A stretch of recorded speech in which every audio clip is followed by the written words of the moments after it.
काली परी बनी दूसरी बीवी। चंदनपुर गांव में पवन और संगीता नाम के दो पति पत्नी रहते थे। पवन अपनी पत्नी संगीता से बहुत प्यार करता था। वो संगीता की हर बात मानता था। वो किराए के मकान पर रहते थे। पवन जहाँ भोला भाला था, वहीं उसकी पत्नी संगीता बहुत ही तेज और लालची थी। वो बस दिन रात अमीर होने के सपने देखा करती थी। पवन एक फैक्ट्री में मजदूरी का काम करता था, लेकिन मजदूरी करके पवन को थोड़े बहुत ही पैसे मिल पाते थे, जिससे वो 2 वक्त का खाना बड़ी मुश्किल से खा पाते थे। इस बात से संगीता अपने पति पवन से अक्सर झगड़ा करती थी।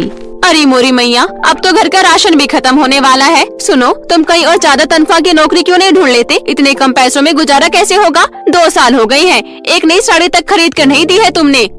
क्या करूं संगीता, काम ढूंढ कर थक गया, पर मुझे ढंग का काम नहीं मिल पा रहा। जितना है उसी में खुश रहो। मुझे कुछ नहीं सुनना, जाओ जाकर कोई दूसरा काम ढूंढो। घर का राशन भी खत्म होने वाला है और ऊपर से 2 महीने का मकान का किराया भी सर पर है। अब जाओ, मुँह क्या देख रही हो? ठीक है। और संगीता, नाराज क्यों होती हो? मैं जाता हूँ। ऐसा कहकर पवन काम की तलाश में घर से निकल गया। कुछ देर बाद मकान मालिक चुन्नीलाल किराए लेने आ पहुँचा। अरे कोई घर पर है? बाहर निकलो। तभी संगीता ने दरवाजा खोला और कहा, अरे मकान मालिक, आप यहाँ? हाँ मैं। चलो जल्दी निकालो 2 महीने का किराया। जी, किराया? हाँ, और आज मैं 2 महीने का किराया लेकर ही जाऊंगा। साहब, मुझे 2-4 दिन की मोहलत और दे दो। पति की तनख्वाह मिलते ही सारा चुका दूंगी। ये तो तुम 2 महीने से बोल रही हो, अभी तक तेरे पति की तनख्वाह नहीं आई क्या? नहीं साहब, इस बार आपको किराया मिल जाएगा, बस 2-4 दिन रुक जाइए। ठीक है, लेकिन इस बार किराया नहीं दिया तो घर का सारा सामान बाहर फेंक दूंगा। ऐसा कहकर मकान मालिक चुन्नीलाल वहाँ से चला गया। जब शाम को पवन घर लौटा, तब संगीता गुस्से से बोली, आ गई तुम? 2-3 दिन में पैसों का जुगाड़ कर लेना। मैं 2 दिन में पैसे कहाँ से लेकर आऊँ? क्या कहा तुमने? मैं तो तंग आ गई हूँ तुमसे। पता है, आज मकान मालिक आया था किराया लेने। मैंने बड़ी मुश्किल से 2-4 दिन की मोहलत मांगी है। अब बताओ, कहाँ से दोगे किराया? कहीं से भी पैसों का इंतजाम करो तुम। नहीं तो मैं हमेशा के लिए मायके चली जाऊंगी। ये कहते हुए संगीता मुंह बनाकर कमरे में चली गई। फिर अगली सुबह बिना कुछ खाए पिए पवन मजदूरी करने चला गया। फिर शाम को घर लौटते समय रास्ते में पवन दुखी होते हुए बोला, हे भगवान, अब मैं क्या करूं? घर वापस कैसे जाऊं? संगीता अगर पैसे लेकर घर नहीं गया तो मुझे छोड़कर मायके चली जाएगी। ये कहते हुए पवन चला जा रहा था। तभी उसे किसी ने आवाज दी, रुको, मेरी बात सुनो। जब पवन ने पीछे मुड़कर देखा तो उसके सामने एक काली परी खड़ी थी। उस परी का नाम था मोहिनी। सुनो, मुझे तुमसे प्यार हो गया है, क्या तुम मुझसे शादी करोगे? मैं तो पहले से ही शादीशुदा हूँ। देखो, मैं तुमसे शादी नहीं कर सकता। अच्छा, मैं चलता हूँ। मेरी पत्नी घर पर मेरा इंतजार कर रही होगी। अरे पर मेरी बात तो सुनो। लेकिन पवन मोहिनी परी की बातों को अनसुना कर भागते भागते घर जा पहुँचा। दरवाजा खोलो संगीता, जल्दी से दरवाजा खोलो। तभी संगीता दरवाजा खोलते हुए बोली, अरे क्या हुआ? क्यों गला फाड़ फाड़ कर चिल्ला रहे हो? क्या बताऊँ तुम्हें, आज रास्ते में मुझे एक काली परी मिली। वो मुझसे शादी करना चाहती थी।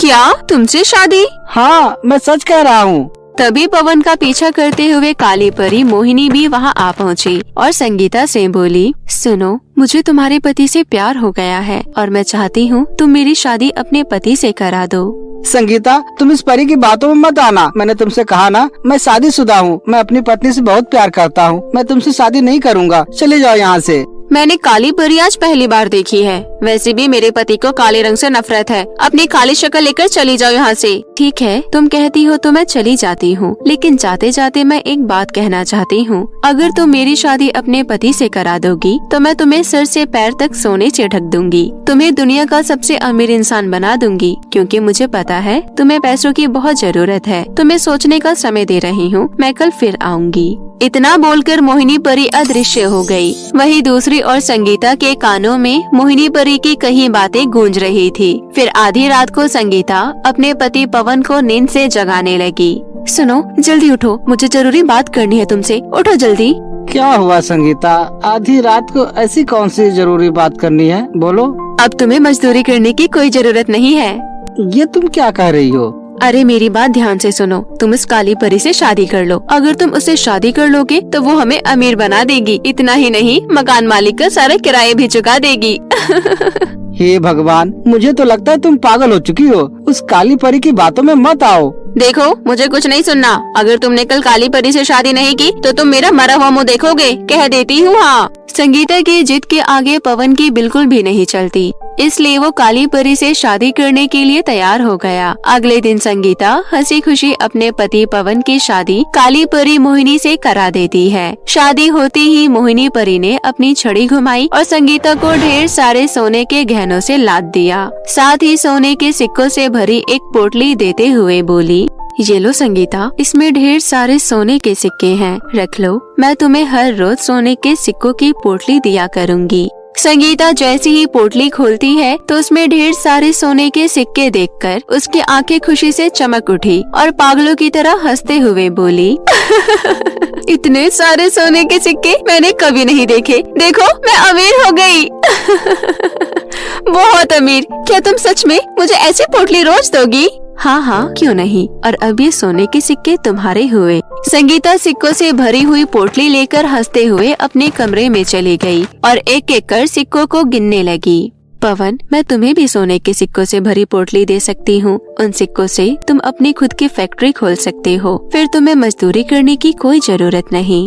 मुझे नहीं चाहिए सोने के सिक्के, मैं अपनी मेहनत की कमाई से बहुत खुश हूँ।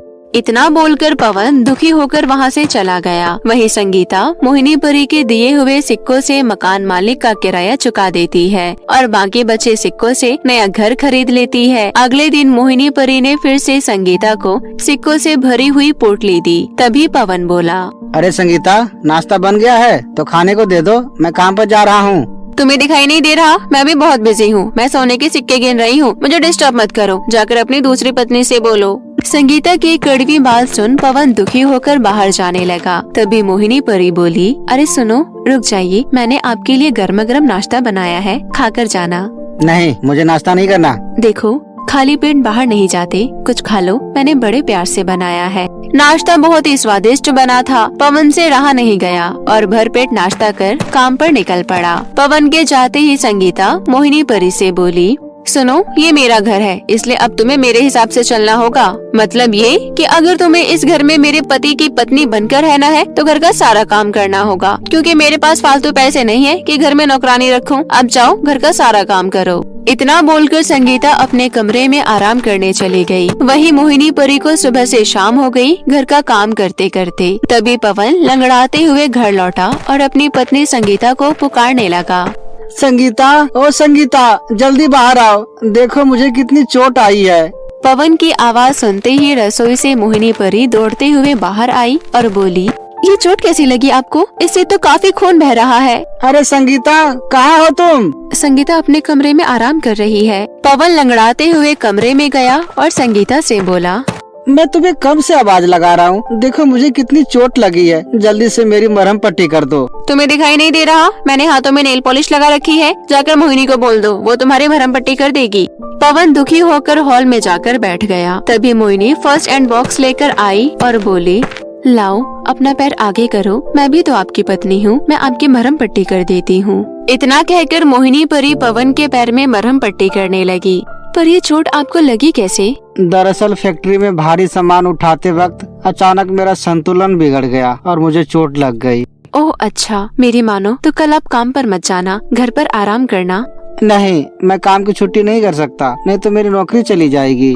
इतना कहकर पवन खाना खाकर अपने कमरे में सोने चला गया। फिर अगली सुबह जब पवन नहा धोकर काम पर जाने के लिए तैयार हुआ तब मोहिनी परी बोली, आओ बैठो, आज मैंने आपका मनपसंद खाना बनाया है और फैक्ट्री ले जाने के लिए टिफिन भी तैयार कर दिया है। क्या कहा तुमने? मेरी पसंद का खाना बनाया है? संगीता क्यों नहीं बनाती खाना आजकल? आखिर हो क्या गया है उसे? संगीता आजकल देर से सोकर उठती है। मैं भी तो आपकी पत्नी हूँ। वैसे आपके पैर में लगी चोट अब कैसी है? लाओ, मैं आपकी पट्टी बदल देती हूँ। इस तरह मोहिनी परी पवन का अच्छे से ध्यान रखती थी। उसे जो चाहिए होता उसे दौड़कर लाकर देती थी। एक दिन संगीता को एहसास होता है कि पवन उसकी तरफ बिल्कुल भी ध्यान नहीं देता। वहीं पवन धीरे धीरे मोहिनी परी के संग काफी घुल मिल गया था और उसके साथ खूब हंस हंस कर बातें किया करता था। एक दिन दोनों को एक साथ बात करते हुए देख संगीता से रहा नहीं गया और वो गुस्से से बोली, सुन काली परी, मेरे पति से दूर रहा कर, मेरे पति के करीब आने की कोशिश मत कर, समझी? ये तुम क्या कह रही हो? ये मेरे भी पति हैं। तुमने ही तो मेरी शादी अपने पति से कराई है। उसके बदले तुम रोज सोने के सिक्कों से भरी हुई पोटली मुझसे लेती हो।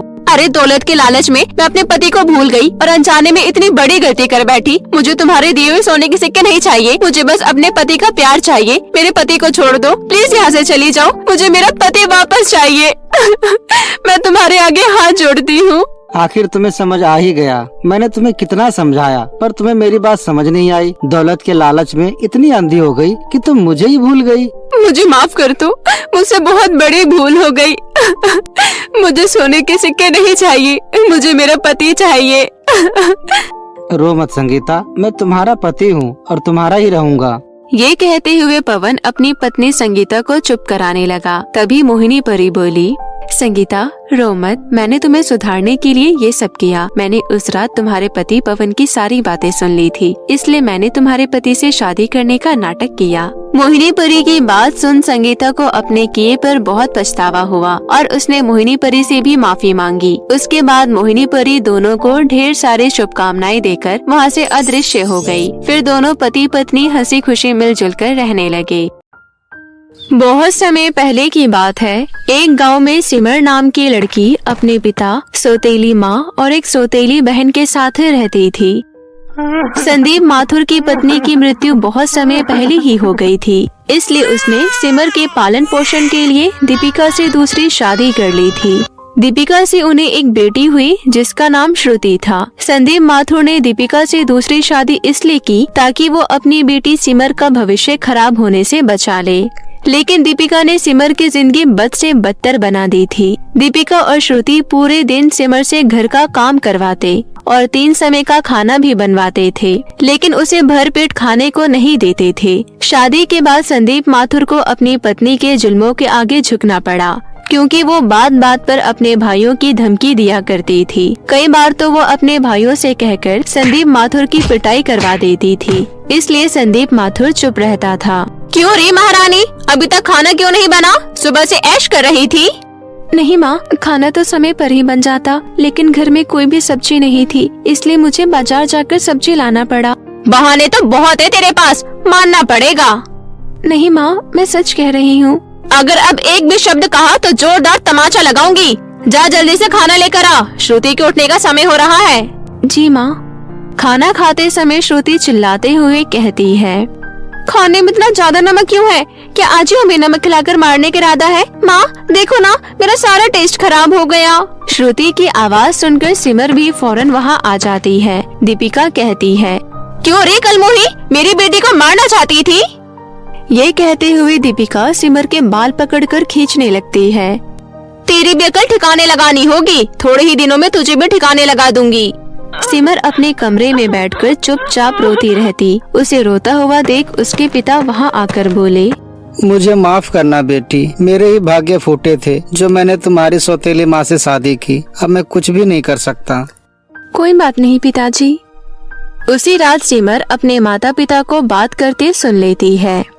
सुनो जी, मेरी बेटी अब बड़ी हो गई है, उसकी शादी में कोई कमी नहीं रहनी चाहिए। हाँ हाँ, तुम चिंता क्यों करती हो? चिंता मुझे अपनी बेटी की शादी की नहीं है। उसकी शादी तो इतनी धूमधाम से करूंगी कि पूरा गांव देखता रह जाएगा, लेकिन तुम्हारी वो कलमुही बेटी सिमर, वो मुझे एक नजर नहीं भाती। तुम हमेशा अपनी मर्जी करती हो, मैंने कभी भी तुम्हें रोका? लेकिन अगर मेरी बेटी के साथ गलत करने की कोशिश की तो मुझसे बुरा कोई नहीं होगा। इतना कहकर संदीप माथुर कमरे से बाहर आ ही रहा होता है कि उससे पहले ही सिमर वहाँ से चली जाती है। माँ मुझे बिल्कुल पसंद नहीं करती। मैंने सोचा था कि मैं अपने प्यार से उनके अंदर की नफरत मिटा दूंगी, पर मैं ऐसा नहीं कर सकती। अगले दिन जब संदीप माथुर काम पर चला जाता है, तब सिमर अपनी माँ को फोन पर अपने भाई से बात करते हुए सुन लेती है। हाँ भैया, उस लड़की की बाजार में ज्यादा से ज्यादा कीमत लगाओ, सुंदर है और घर का सारा काम भी जानती है। इसके बाप की आप चिंता मत करो, और हम लोग सिमर की झूठी शादी भी तो करवा रहे हैं। शादी के बाद उसे बेच देंगे, इसके बाप को क्या पता चलेगा। सिमर ये सब सुनकर डर जाती है। अरे नहीं, माँ तो मुझे बेचना चाहती है, उससे पहले ही मैं इस घर से भाग जाऊंगी। इसके बाद सिमर चोरी छुपे अपने घर से निकल जाती है। सिमर इतनी डर चुकी थी कि वो रास्ता भी नहीं देखती कि वो कहाँ जा रही है। भागते भागते वो एक बंगले के पास आ पहुँचती है और छुपने के लिए उस बंगले में घुस जाती है। वो बंगला अंदर से बहुत पुराना था। ये मैं कहाँ आ गई? क्या कोई है? क्या कोई मुझे सुन सकता है? तभी सिमर को एक आवाज आती है। अरे तुम मेरे ऊपर क्यों खड़ी हो? मुझे सांस लेने दो, हटो मेरे ऊपर से। ये कौन बोला? इसके बाद सिमर अपने नीचे देखती है तो वो एक जादुई सोने के आईने के ऊपर खड़ी थी। ये तो एक सोने का आईना है। आईना, क्या ये तुमने कहा? हाँ। उसके बाद सिमर उस आईने को अपने हाथ में उठाकर उस आईने को साफ करती है। मुझे साफ करने के लिए तुम्हारा शुक्रिया। आईना सिमर की शक्ल देखकर उसके मन का हाल पता कर लेता है। तुम तो बहुत दुखी हो, तुम्हारी माँ तो बहुत बुरी है। हाँ आईना, ये सब तुम्हें कैसे पता? अरे बाबा, मैंने अभी तो कहा कि मैं एक सोने का जादुई आईना हूँ। तुम्हारी सूरत देखकर मैंने तुम्हारे मन का हाल पता कर लिया। मैं इस बंगले में कितने सालों से अकेला पड़ा था। क्या तुम मुझे अपने साथ ले जाओगी? मैं वादा करता हूँ कि मैं तुम्हारी हर तरफ से मदद करूँगा। तुम इतनी प्यारी प्यारी बातें करते हो, मैं तुम्हें अपने साथ जरूर ले जाऊंगी, लेकिन मैं खुद कहाँ जाऊंगी? मैं उस घर में वापस कभी नहीं जाना चाहती। मेरे पास तुम्हारी मुसीबत का हल है, तुम उसी घर में वापस जाओगी। नहीं नहीं, मेरी माँ मुझे व्यापारियों के हाथों बेच देंगी। अरे पगली, चिंता क्यों करती है? मैं हूँ ना। इसी बंगले में एक जादुई चांदी का आईना भी है, तुम्हें उसे ढूंढना होगा। एक जादुई चांदी का आईना? हाँ, वो आईना तुम्हारी माँ को सबक सिखाएगा, पर ध्यान रहे तुम गलती से भी उसमें अपना चेहरा मत देखना। इस बंगले में 2 जादुई आईना है, एक मैं जो इतना प्यारा हूँ। मेरे आईने में अगर कोई भी अपनी शक्ल देख ले तो उसके भाग खुल जाते हैं, लेकिन अगर किसी ने गलती से भी उस चांदी के आईने में अपनी शक्ल देख ली तो उसकी जिंदगी तो नर्क है, नर्क। उसके बाद सिमर उस चांदी के आईने को ढूंढ लेती है और उस आईने के ऊपर एक कपड़ा रखकर अपने घर ले जाती है। घर जाकर देखती है तो उसकी माँ के साथ उसके 2 भाई भुवन और चमन भी बैठे हुए थे। जादुई आईना, अब हम घर आ चुके हैं, जल्दी से बताओ कि मुझे क्या करना है। मैं माँ को क्या कहूँ? मामा भी माँ के साथ ही बैठे हैं। उसके बाद आईना धीरे धीरे सिमर के कान में कुछ कहता है। उसके बाद सिमर अपनी माँ के पास जाकर कहती है, माँ मैं आपके लिए कुछ लाई हूँ। कहाँ थी महारानी सुबह से घर का कुछ काम क्यों नहीं हुआ? और क्या लाई है तो मेरे लिए? माँ, जब मैं आज जंगल से लकड़ियाँ काट कर ला रही थी तब मुझे एक जादूगरनी मिली। जादूगरनी की मदद करने के बाद उन्होंने मुझे ये चांदी का आईना दिया। उसके बाद मैंने इस आईने में अपनी सूरत देखी और पता है माँ, तुरंत ही मेरे हाथ में एक सोने का सिक्का आ गया। क्या सच में? दिखा सोने का सिक्का कहाँ है? दिखा, ला ये आईना मुझे दे। माँ, वो सोने का सिक्का तो शायद मेरे कमरे में छूट गया, मैं बाद में दे दूंगी। ये लीजिए, आप ये आईना ले लीजिए, और हाँ, इसमें आप अपनी सूरत सोने से पहले ही देखना, ऐसा उस जादूगरनी ने कहा था। ठीक है, अब जाकर अपना काम कर। दीपिका मन ही मन सोचती है, अब इसे बेचकर क्या फायदा? अब कुछ फायदा का काम कर रही है ये मेरे लिए। उसके बाद दीपिका अपने भाइयों से कहती है, आप दोनों बैठकर यहाँ शक्ल क्या देख रही हो? जाइए यहाँ से। ये कहकर वो अपने दोनों भाइयों को वहाँ से भेज देती है। रात होने के बाद दीपिका उस जादुई आईने में अपनी शक्ल देखती है। तो मैं सुंदर के साथ साथ अमीर भी हो जाऊंगी। ये कहती हुई वो आईने में अपनी सूरत निहार रही थी कि तभी वो जादुई चांदी का आईना बोला, तुम तो बहुत पापी इंसान हो। आज से तुम जो भी कपड़े पहनोगी वो अपने आप ही फट जाएंगे। तुम अपना चेहरा कितना भी चमकाओगी उतने ही बदसूरत हो जाओगी। मन में जितना लालच करोगी उतना ही गरीब हो जाओगी। ये क्या बोल रहा है? ये कहकर दीपिका उस जादुई आईने को तोड़ देती है और अगले दिन से दीपिका के साथ वो सब होने लगा जो उस आईने ने कहा था। माँ, ये कैसे कपड़े पहनकर आ गई हो आप? और आपकी शक्ल को क्या हुआ? देखना बेटी, मेरे कपड़े अपने आप ही फट गए और ये मेरे चेहरे पर क्या हो रहा है? माँ, अब पागल हो गई हो, पागल। इतना कहकर श्रुति वहाँ से चली जाती है। अरे भाग्यवान, ये कौन सा फैशन है? फटे कपड़े पहनकर बाहर जाओगे तो लोग क्या सोचेंगे? आप चुप रहिए जी और जाकर अपना काम कीजिए। ये सब देखकर सिमर समझ गई कि ये सब जादुई चांदी के आईने की वजह से ही हुआ है। कुछ दिनों तक ऐसा ही चलता रहा। अब दीपिका को उसकी बेटी ने भी इज्जत देनी बंद कर दी।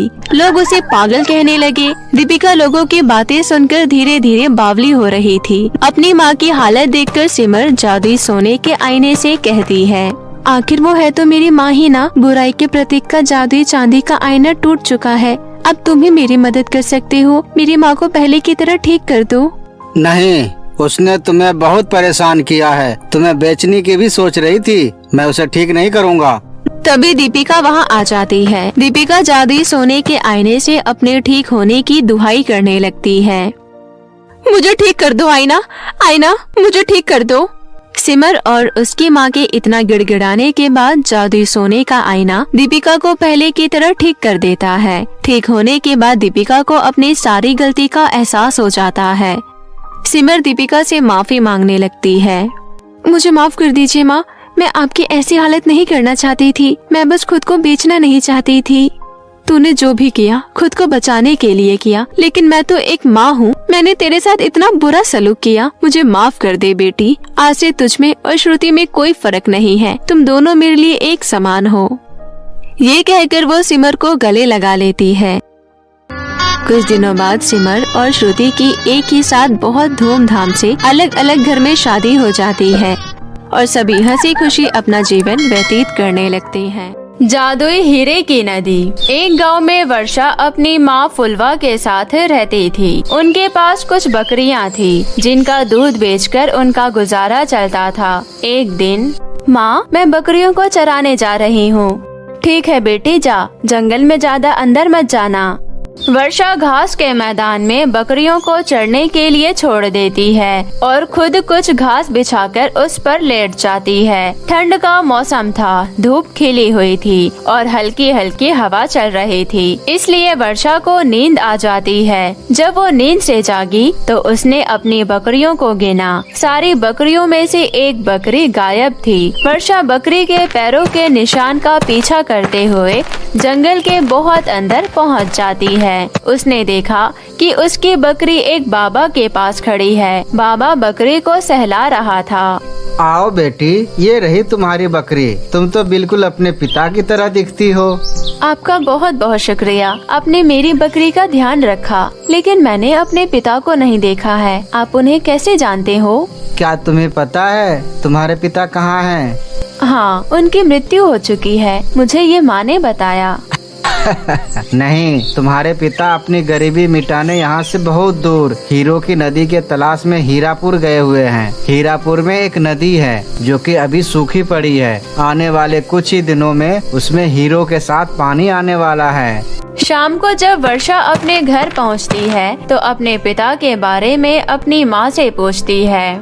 माँ, आप तो कहती हैं पिताजी मर चुके हैं, लेकिन आज जंगल में मुझे एक बाबा मिले थे। तू जंगल के अंदर क्यों गई? मैंने तुझे मना किया था ना। माँ, वो बाबा कह रहे थे कि पिताजी जिंदा है और कहीं दूर हीरे की नदी की तलाश में गए हैं। बेटी, उस आदमी की बातों में कभी मत आना। तेरे पिता उसी आदमी की बातों में आकर हीरो की नदी की तलाश में गए और फिर आज तक नहीं लौटे। मैं नहीं चाहती कि तेरे पिता की तरह मैं तुझे भी खो दूं।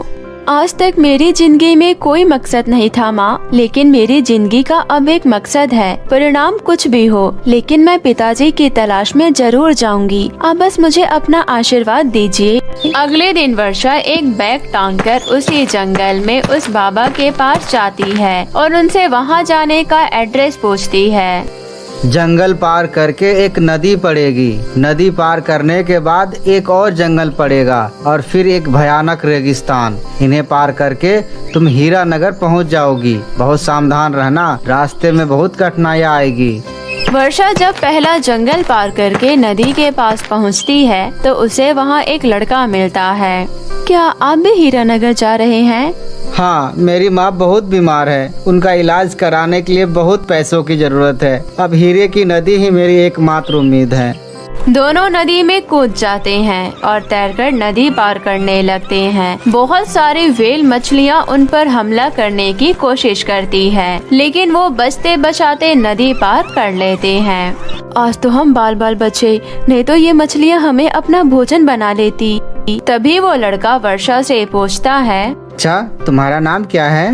मेरा नाम वर्षा है। आज हमें जंगल की बाधा पार करनी है। जंगल बहुत भयानक और काला दिख रहा था। बड़ी मुश्किल से बचते बचाते दोनों जंगल में चल रहे थे। वो चलते जाते हैं। चलते चलते वो एक अंधेरी गुफा में पहुंच जाते हैं और फिर गुफा पार करके उस रेगिस्तान में। लगता है हमने जंगल पार कर लिया। हाँ, और अब ये भयानक रेगिस्तान पार करना है। दोनों लगातार 20 दिनों तक उस रेगिस्तान में चलते रहते हैं। वो दोनों जो अपने साथ पानी लाए थे, वो पानी भी उनका खत्म हो चुका था। दोनों भूखे प्यासे बेहोश होकर वहीं पर गिर पड़े। तभी उनके पास एक बूढ़ा आदमी आया और उसने उनको पानी पिलाया। लगता है तुम दोनों भी हीरे की नदी की तलाश में आए हो।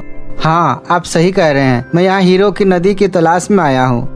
चलो फिर मैं तुम्हें वो हीरे की नदी दिखाता हूँ। बूढ़ा आदमी दोनों को लेकर एक सूखी नदी के पास पहुँचता है और कहता है, ये वही नदी है जहाँ कुछ दिनों में बहुत सारा पानी आने वाला है, वो भी हीरो के साथ। उस जगह पर 2-4 झोपड़ियाँ भी थी और झोपड़ियों को देखकर वर्षा कहती है, इन झोपड़ियों में कौन रहता है? यहाँ पर वो लोग रहते हैं जो कई साल पहले हीरे की नदी की तलाश में आए थे।